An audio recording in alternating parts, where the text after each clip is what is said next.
Friends and family shared some of their favorite recipes to help me build the 2020 Holiday Virtual Cookbook. These recipes were shared with love and joy, and I now pass that love and joy on to you. Happy holidays and eat up! Butternut squash apple curry soup, submitted by my friend Kirsten Robinson. Kirsten is from Dortmund, Germany. She did mention that in Germany she would have used Hokkaido pumpkin, but those aren't available in the US. Pause the video here to capture this recipe. Next up is Elma's famous 3-cheese mac and cheese. My mom made this mac and cheese dish every Thanksgiving. The most important part, besides it being for my mom, is the half-cup panko's breadcrumbs that you sprinkle on top. Yummy.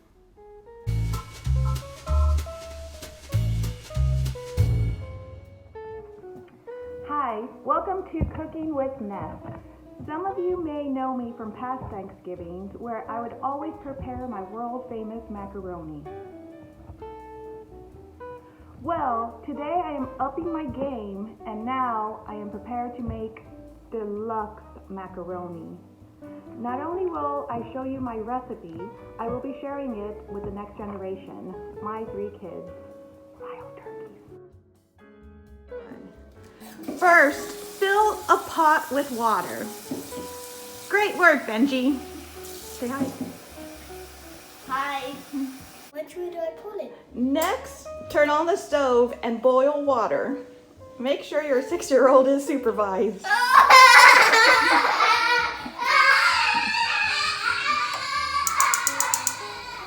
When the water is boiling, you open the box and take out the cheese and put it aside.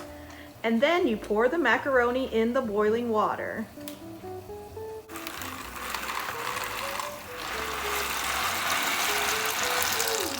I poured it a little. Good job, Mila. Thumbs up. Next, you drain the noodles and get a facial with the steam. And next we're gonna mix the cheese. And if you have a picky kid who doesn't want cheese on their noodles, you scoop some out beforehand. Good job, Abraham. Now this is the secret recipe part, adding the cheese. Go, Abraham.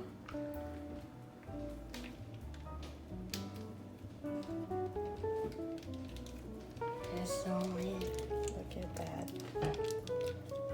Beautiful, beautiful cheese.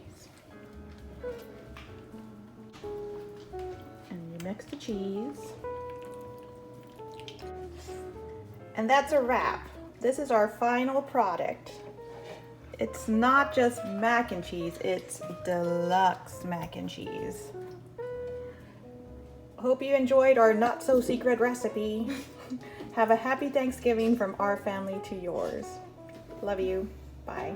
Happy Thanksgiving! Get some macaroni from Papa John.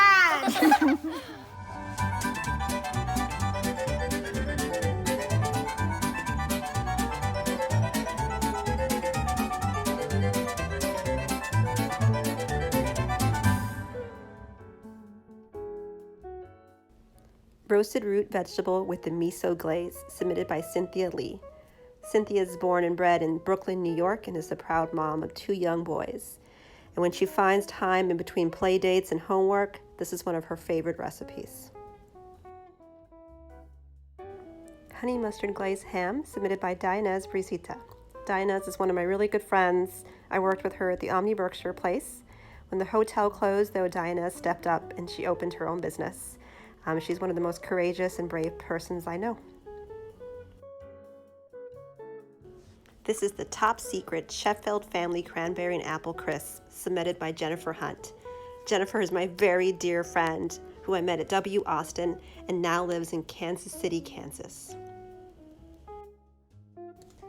This mini pumpkin pie recipe was submitted by my Thea B. Thea B makes the best sweets, so it must be good. She also made these last year with my little cousin Maya, and they plan to make them again this year. This pecan pie recipe started with Nona Davis, who then gave it to Aunt Betty, who then gave it to my Thea Frankie. My Thea Frankie is born and raised in Tift County, Georgia, where Southern hospitality is at its core. So this pumpkin pie is probably the most delicious thing you've ever tasted. A rookie recipe for mashed sweet potatoes, submitted by Lisa Martinek. Her maiden name is Lisa Wichtenstein. She is literally my oldest friend. She was raised by her grandmother, Nana. This is her recipe, Nana's recipe. So I feel so blessed to have this and to share this with you. And my friend Melissa is sharing her mom's cranberry salad recipe. Melissa says that this recipe is a must over Thanksgiving and Christmas. If you ever met Melissa, you'll know that she's probably the best baker and cook and just person that you'll ever know. So to have this recipe as part of her Christmas tradition and for her to share that, it was just really special.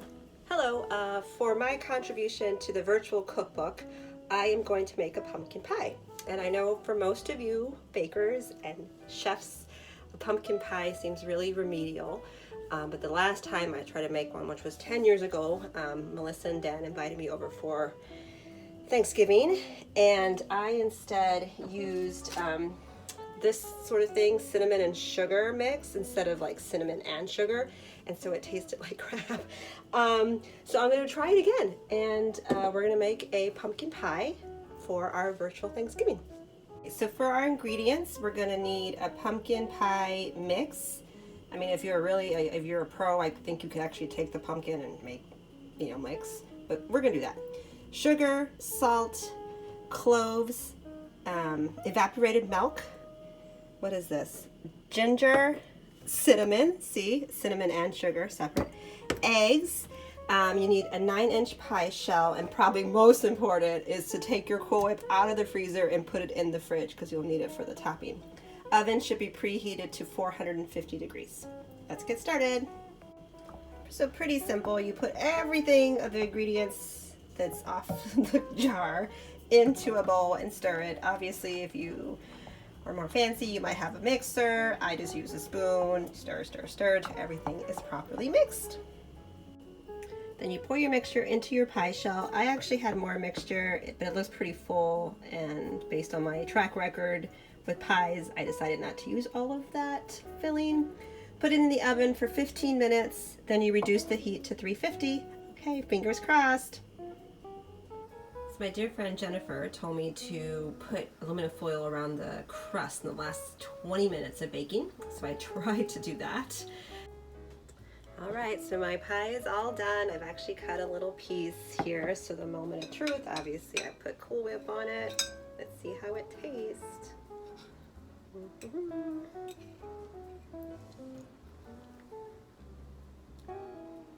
It tastes much better with sugar.